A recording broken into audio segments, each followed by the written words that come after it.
ఓం శ్రీ మహాగణాధిపతయే నమ. ఓం శ్రీ గురుభ్యో నమ. ఓం నమ శివాయ. శివపురాణంలో ఈరోజు పిప్పలాద మహర్షి గురించి తెలుసుకుందాం. గురుదేవా, పిప్పలాద మహర్షి యొక్క జన్మ వృత్తాంతాన్ని వివరించండి అన్నాడు నారాయణ భట్టు. వివరించటం ప్రారంభించాడు రత్నాకరుడు. పూర్వకాలంలో విద్యాధరులకు రాజు చిత్రకేతువు. అతడు ఒకసారి శంకరుణ్ణి దర్శించాలని కైలాసానికి వెళ్ళాడు. ఆ సమయంలో శివుడు పార్వతిని ఒడిలో కూర్చోపెట్టుకుని గాఢంగా ఆలింగనం చేసుకుని ఉన్నాడు. మహర్షులు, రుద్రగణాలు అన్నీ వారి చుట్టూ చేరి నమస్కరిస్తూ నిల్చున్నాయి.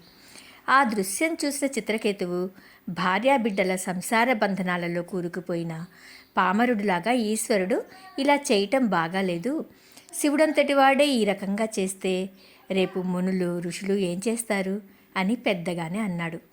ఆ మాటలు విన్న శివుడు చిన్న నవ్వు నవ్వి ఊరుకున్నాడు. కానీ పార్వతి మాత్రం కోపంతో నువ్వు రాక్షసుడిగా జన్మించు అన్నది.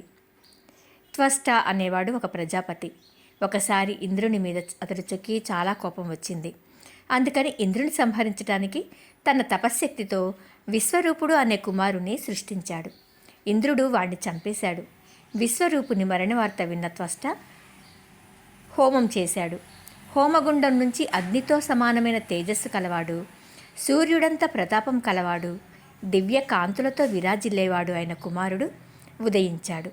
పుత్రుడు పుట్టగానే పెరిగి ఆకాశమంతయ్యాడు. అతని వెంట్రుకలు రాగి కడ్డీలలాగా ఎర్రగా ఉన్నాయి. కళ్ళు నిప్పులు చెరుగుతున్నాయి. చేతిలో భయంకరమైన త్రిశూలమున్నది.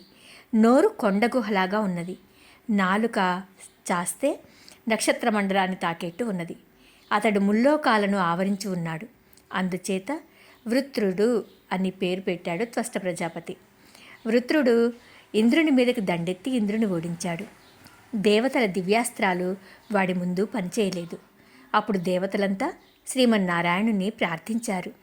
హరి వారి మొరలారించి ప్రత్యక్షమై, వృత్రుడు మహాబలశాలి, మహిమోపేతుడు, మీ దగ్గర ఉన్న ఆయుధాల వల్ల చావడు. చవనుని కుమారుడు దధీచి పూర్వకాలంలో దేవతలు తమ అస్త్రాలను దధీచి మహర్షికి ఇచ్చి దాయమన్నారు. ఎంతకాలానికి దేవతలు తిరిగి మహర్షి వద్దకు రాలేదు. అందుచేత ఆయన వాటిని పానం చేసేశారు అని ఆయన ఎముకలకు పట్టినాయి. కాబట్టి ఇప్పుడు దధీచి ఎముకలు తెచ్చి వాటిని ఆయుధాలుగా చేసి ప్రయోగిస్తేనే వృత్రుడు నశిస్తాడు అన్నాడు శ్రీహరి. దేవతలంతా దధీచి మహర్షి దగ్గరికి వెళ్ళారు. ఆయన తపోనిష్టలో ఉన్నాడు. దేవతలు మహర్షిని ప్రార్థించారు. మీకేం కావాలి అని అడిగాడు కళ్ళు తెరిచిన మహర్షి. మహర్షి, వృత్రాసురుని బాధలు పడలేకుండా ఉన్నాము. అతడు తమ ఎముకలతో చేసిన ఆయుధాల వలన కానీ చావడు. అందుచేత మీ వద్దకు వచ్చాము అన్నారు. విషయం అర్థమైంది మహర్షికి. పుట్టిన ప్రతి ప్రాణి మరణించక తప్పదు. మరణానంతరము శరీరము క్రిమికీటకాలకు ఆహారం అవుతుంది. దానికన్నా ఈ రకంగా దేవ కార్యార్థం ఉపయోగించబడటం శ్రేయస్కరం కదా అని ఆలోచించి సరే అన్నాడు. ఆ తరువాత ధ్యానంలో కూర్చుని కళ్ళు మూశాడు. అతన్ని ఎముకలు తెచ్చి ఆయుధాలుగా చేసుకున్నారు దేవతలు. అతడి వెన్నెముకతో వజ్రాయుధం తయారు చేశాడు విశ్వకర్మ. విష్ణుమూర్తి తన శక్తిని అందులో నింపాడు. వృత్రునితో యుద్ధం చేసి వజ్రాయుధంతో అతన్ని సంహరించాడు ఇంద్రుడు. దధీచి భార్య లోపాముద్ర. ఈమెనే సువర్చ అని కూడా అంటారు. తన భర్తను అన్యాయంగా బలి తీసుకున్నారు అని దేవతలను నిందించి సహగమనానికి ఏర్పాటు చేసుకుంది. అప్పుడు అశరీరవాణి, అమ్మా, నువ్వు గర్భవతివి, ఇలా మరణించరాదు అన్నది. దాంతో ఆమె తన గర్భాన్ని చీల్చుకుని లోపల ఉన్న బాలుణ్ణి తీసి ఆశ్రమ ప్రాంగణంలోని రావి చెట్టు క్రింద పడుకోబెట్టి తాను సహగమనం చేసింది. దేవతలు ఆ బాలుని దగ్గరకు పోయి అతడికి పిప్పలాదుడు అని నామకరణం చేశారు. అతడు రుద్రావతారం.